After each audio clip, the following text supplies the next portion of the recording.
My name is Gavin Evans, and this is my review of the 2022 movie, The Innocents. Now, this is a movie I heard great things about. I knew it had a chronicle like plot to it, and I absolutely loved the poster. So, it's a movie I really wanted to find, but it wasn't playing anywhere near me until last night. I have a free rental on the Cineplex store, and I'm scrolling through, and I see this movie there, and I'm just like, oh, I can watch this movie. So I gave it a chance, and I have to say that I was indeed let down. But let's talk about what I did like first, beginning with the cast. The cast is mainly made up of kid actors, which isn't typically a good thing, but I thought the performances were really strong. I thought the main performance, and I'm gonna mispronounce all these names. Wacky Lenoa Flutum was really great. Ava Brensomo Ramstad also did a really great job. Sam Ishrath, that one was easier, but he does a good job as well. Mina Lasbin Bremthes Ashim also gives a great performance. They all carried the movie very well, and they hit every single beat they needed to, so I was quite impressed with those performances. And I love the premise to this movie. The whole idea of these kids getting superpowers and them inflicting harm because they don't understand themselves all too well was a really great idea. There's one scene early on where one of the girls is playing in the playground and she sees a worm and she just steps on it. And you're just like, if a kid got power and she doesn't understand the idea of pain and death and how you can inflict that upon others, what happens if they get the powers to do that and they don't truly understand what they're doing? And it's a really horrific idea, and I think the way it's explored in moments shook me to my core. When things pick up, I was on edge quite a few times in this movie, so that element impressed me, but overall, this movie is far too long in one note. By about the 45-minute mark of this movie, I feel like we saw everything that the movie had to offer by that point, and yes, that is correct. It doesn't evolve or progress much, it just kind of stays in this one same space of the kids having the powers. One of them is a bit more mean with some than others, and just the kids being like, can we still be friends with him or not? And you get that for almost the entire movie. And after a while, I'm just like, okay, I'm just kind of getting bored of it here. And this movie is 2 hours long, and I definitely felt the length. In fact, it felt even longer to me because there's just so little happening, and it does move at a very slow pace, which I don't think was the right move for this movie. And I thought the handling of the villain was very sloppy, because even at the beginning of the movie, before things pick up, he is shown to be the most evil, sadistic kid on the planet. He does one thing early on, which, shocked me. It really affected me. If you've seen the movie, you know what moment I'm talking about. But it's something involving a cat, and I love cats, and this kid just crossed a line of pure evil right at the start. So I felt like there was nowhere left for his character to go.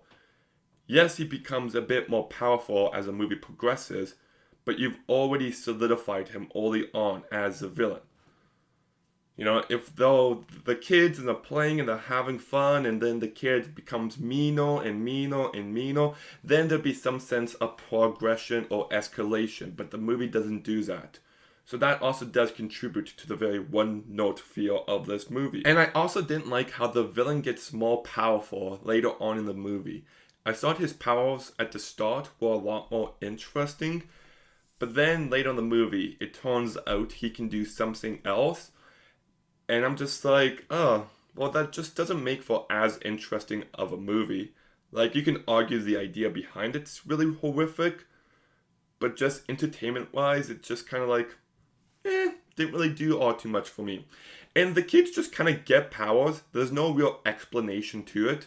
It just kind of happens. And I don't have an issue with that personally. Let's just get to the premise of the movie and go from there. We don't need to know why for every single thing. I'm okay with that. But where the movie loses me a bit is how some of these powers adapt later on. And without spoiling anything, when you don't set up any clear rules, then you can just let anything happen, and that's what this movie does. There's a point near the end of the movie where something happens regarding a specific character, and I'm just like, well, this wasn't built up to at all. But if you don't establish the rules, then you can just be like, whatever. And I also think having a movie where the main characters are like 8 or 9 very young kids just doesn't make for the most complex, interesting movie. Like, you got movies like It and Super 8 and, movies where they focus on the junior high age because there's more to work with there. But when kids are this young, they're just not that interesting of protagonists.